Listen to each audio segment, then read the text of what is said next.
What up, everybody, for another episode of Durable by Design. I am joined by Christopher Barnett coming in from Houston. What up, Crispy? Ooh, it's hot. It's good though. It's hot. What's the temperature there right now? It is like 91. 91. It's April 10th. It is, I think it's right now like 58 degrees in Atlanta. Jeez. Georgia, that is markedly different. Okay, Crispy, what are we here to chat about today? We are here to chat about how to position yourself to sell, potentially, and the things you need to work on or work out of in order to position your business to sell or exit. Yeah, service businesses. I guess the point of view I'd like to use as a discussion point is, and I think this is obvious, but it is, in order to sell your service business, you must not be important. You must not be important. So why is that important? Service businesses are, by nature, recreating people. And often, you're recreating people over and over again around a methodology. And there's a couple of red flags, I would say, and we'll go through some of these red flags that if you're trying to sell your company, people will look at, and it will decrease the multiplier on your EBITDA if they do or do not exist. Yep. So let's go through that. What is the first red flag? You've been through this process with workflow. What is one? It's okay. This decreases the value of your company.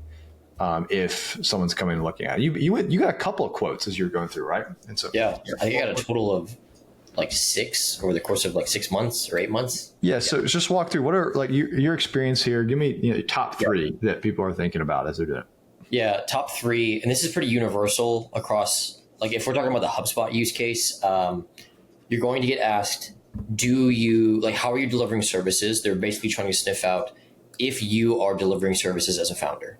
Like if you're delivering work, that's bad. First red flag. If you are the one delivering work, automatic like toxicity, number 1. Number 2, how much of your revenue is distributed to a certain like service line or a certain customer? So like, do you have all of your eggs in one basket and you have one $30,000 retainer and then like 2 other $1,000 retainers? Kind of shows volatility. So how equally distributed is your revenue across your service lines and customer base? And then number 3 is what type of profitability are you running over the course of a certain time frame, month to month, quarter over quarter, year over year, for usually at least a 3-year period is the sweet spot as a minimum. Those are the top 3. So red flags: if you're delivering services, right? If you're unprofitable, that's like a really big one. And then if you have one customer that's 40% of your revenue, stuff like that. Those are the big 3 red flags. Yeah. So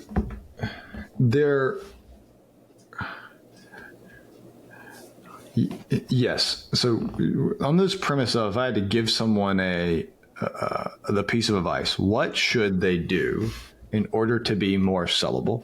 And it is very simply, you be less important. And the less important you are, with the higher profitability you have, the higher your multiple will be. How does somebody make themselves not important? Is there a certain order to it? What do you recommend? Yes, I think there's a certain order to it, and I'll touch on something you said, which is like the rev multiple side. So a revenue multiple is a number, basically a fictional number that gets made up and assigned to your business, and that's basically your rev multiple times your EBITDA, which is essentially how profitable you are. So your EBITDA times rev multiple, like for SaaS companies, it's anywhere in the range from like 3 to 12x. So it would be 3 to 12x times your EBITDA, which equates to your valuation. Most company valuations operate the same way. Service companies is a little bit less in terms of average rev multiples, but that's what that means. In terms of how you do this, it would be standardizing the way that you deliver services as much as possible, so that you can plug someone into that equation to then deliver services for you as an employee. right? That's number one. Number two is being as tech enabled with your services as possible, kind of as a byproduct or a sub bullet point of that, to ensure that like it's standardized, which means someone could come in and buy the entire engine and not have to worry about tribal knowledge living with a person or stuff like that. It's all backed by technology and documented accordingly. In terms of how you stay profitable, just don't waste time and don't acquire shitty customers and like run a good business. This is the short answer what I could say, I think. And then, focus more on just closing deals that have long-term, like recurring revenue. That's really like one of the best things you could possibly do if you want to exit is have future forecasted revenue that show runway for the business, because then you can design your scale around that and prepare for an exit long-term. Yeah. Here's a couple. I agree with these. Here's a couple. Yep. Is putting these practically to how do you make yourself more sellable? There's a certain, before framing it, there's a certain size to the business. And so there's a reality of you need to be at a certain revenue range so that these can be true. And I think this revenue range, because it's people, it should be around 5 million or higher. And it's really hard to make these things true if you're not that large. So just in general. So number one, get bigger. If you want to sell your company, I know it sounds odd. This actually sounds odd. If you want to sell your company, the bigger you are, and I say bigger, I don't mean $100 million. I mean, the bigger you are, the easier it gets to sell and the larger the multiple in your business is. Yes. Service companies tend to be really easy to start. I mean, anybody can just start consulting. They're actually hard to scale. Yeah. And once they are, they're very durable. They can pivot faster. There's a durability to a company. What does that durability look like? It's probably around the 40 to 50 people range. I'm just gonna be like honest with people. So when you're looking at this, if that sounds impossible to you, it is not. So here are the things in some of the orders I think you need to think about to be where the owner is not the business. That's what you need to get to the ownership of the business. Is you must have a robust, and this gets when you get about 25 people, a robust SOP and documentation in your processes. So here's something I did is when we were doing Rev Partners is we had enough margin and we invested early and we had a product arm of we didn't call it process documentation arm. We said product arm that standardized. Their whole goal in life was to standardize all delivery that we had. And every time they made a standardization process and standardize and enforce, they're the governance. And so that's the governance of how we distributed. That's the governance of how there's like quality control. That was the governance on whether or not we were doing QBRs. We call them the playbook team. Yep. And that markedly increased the value of our company because we had standardization that existed outside of the owners and was self-replicating. It became self-replicating, that process. Yeah, I think it's interesting as well because that's getting to that scale and that range is typically the early stages of making internal hires that are not delivering upon like revenue, basically. And it's kind of the next scary jump in that process of like you hire a sales team or you hire more service team members, and like from there you don't really have to worry about the economics all that much because there's some level of revenue that they're always tied to. Those types of hires are not tied directly to revenue, which is like very different in how they're measured. Yeah, that's a really good point because I skipped a whole journey of how do you create the culture and how do you keep people the going from 5 to 20 is one of the hardest journeys to go through. Yeah. So I just like there's got to be a level of documentation. There's you got to if you're not there, you'll get bought, but they're actually just buying the owner and their Rolodex. In his or her Rolodex. That's what you're doing. Number two is these two moments mean a lot. And so when they occur is different. And I'll put them in order. Founder-led delivery and founder-led sales. Both every time you have a company, even if you're with a partner, those two things will exist. So you must have transitioned out of both to get the highest value. is founder-led delivery and then founder-led sales. Now, which one in which order should you do? Founder-led delivery, I recommend people move out of founder-led delivery first for twofold. Number one is it is the product.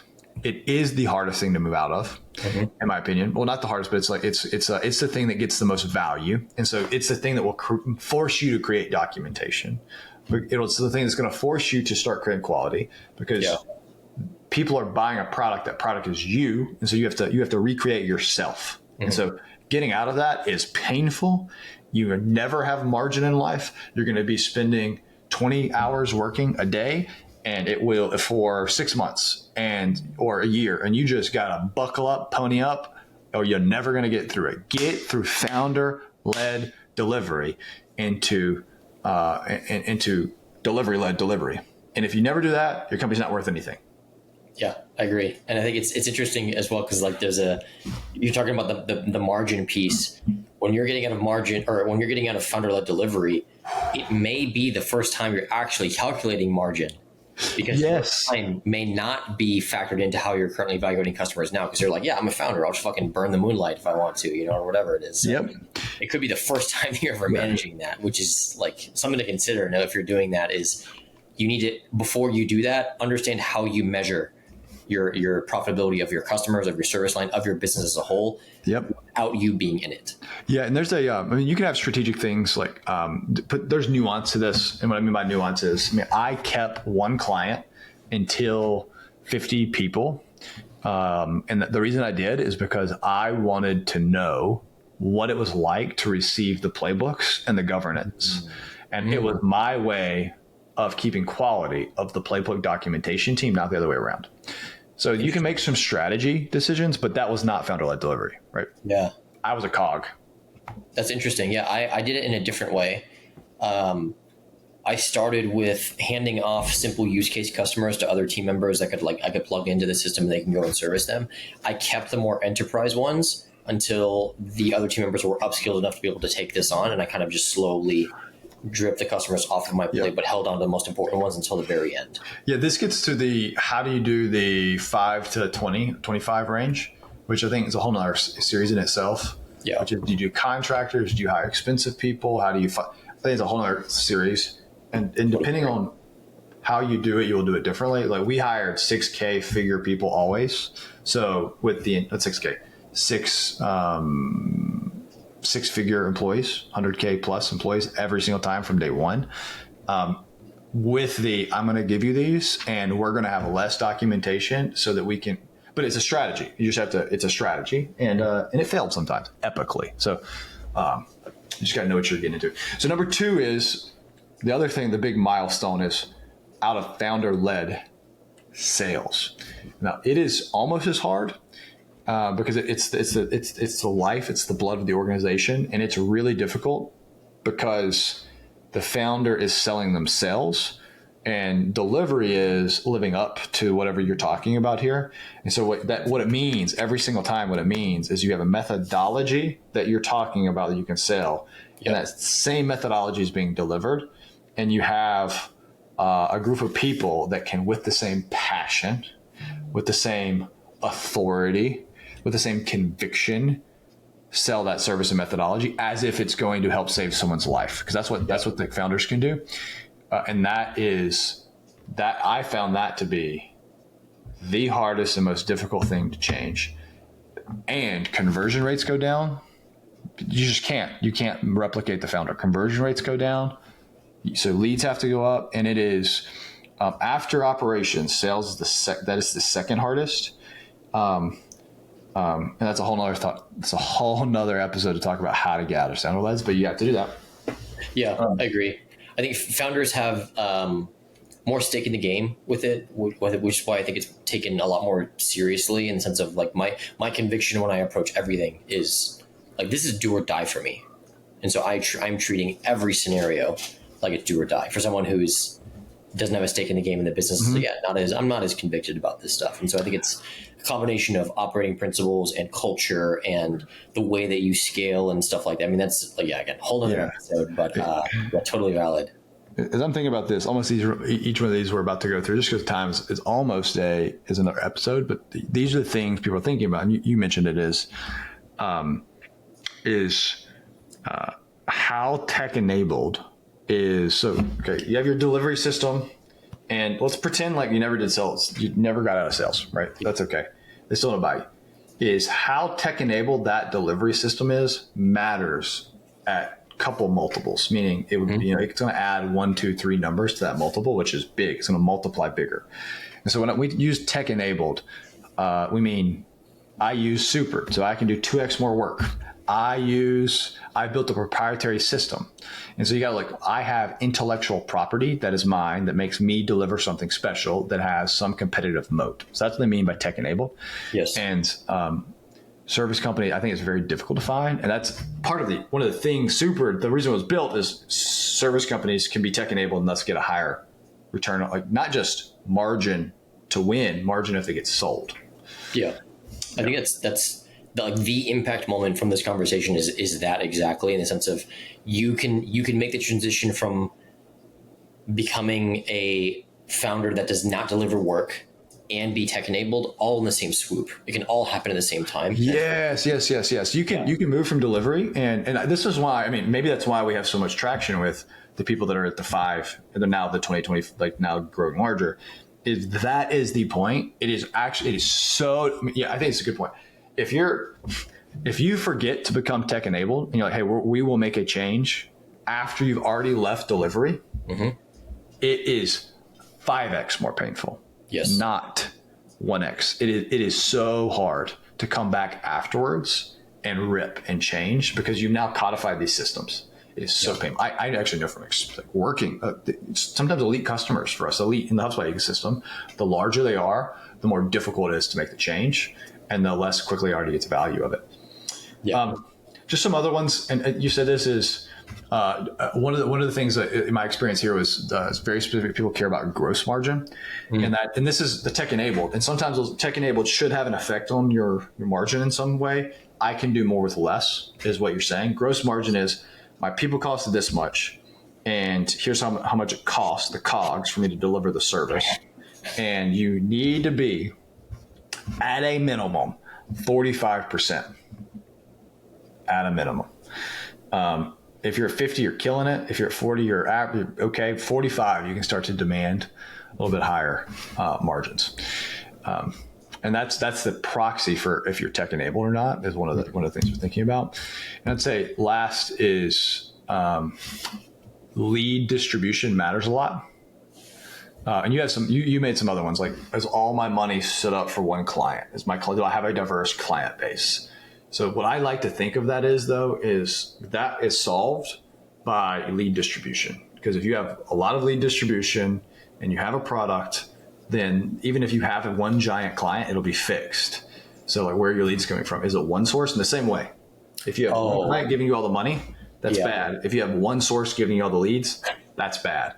So you need diverse in both sides. Yeah, no, that makes sense. Yeah, that's I think source and direction is big as well. And this goes into the power of brand and how you get valued as well. Is your brand has value that you can directly tie revenue to as well, in the sense of quality of brand and power of brand drive inbound influence. And so if you have a variety and like a good mixture of inbound lead sources that are bringing you stuff, that shows the quality and the power of the brand, which has value to it. If you're someone that no one knows about and you're just doing, outbounding and buying lists and stuff like that, toxic. Yeah, you're actually less valuable. Yes. If you are only getting referrals. And then that's the point I would take here is like, hey, we get everything from referrals. That's bad. If you're trying to sell your company, that's bad. And that's why building the brand matters so much. Is you get this multiple on your EBITDA that we're talking about, and then you'll get this extra payment for how much your brand's worth, because it's going to make up. Hey, because you can say, hey, I receive. You're giving me a 5x multiple on my $100,000 or my $1 million of EBITDA, so you're going to give me $5 million. I have 258 reviews on HubSpot Marketplace, and I have 10,000 followers on LinkedIn. And that's not accounted for in that multiple. And you're like, oh, you're right. Here's another $1.5 million that has, and that's literally how it works. Yep. Or they'll say, well, increase your multiple to do that. But that multiple is not, that's how you increase the multiples brand. Okay, Crispy. Why did Arsenal beat Real Madrid? Oh, that's the best question ever. Declan Rice had his shooting boots on yesterday. Or a couple days ago. That was quality. Fun fact that most people don't know, the first free kick he scored against Real Madrid was his first free kick. His first direct free kick he had ever scored in his professional career. And then he scored another banger in that game. So the first one was his first ever direct free kick goal he had. The second one was like this number 2. So it's wild. Okay. Get good when it matters. That's what the moral of that story is.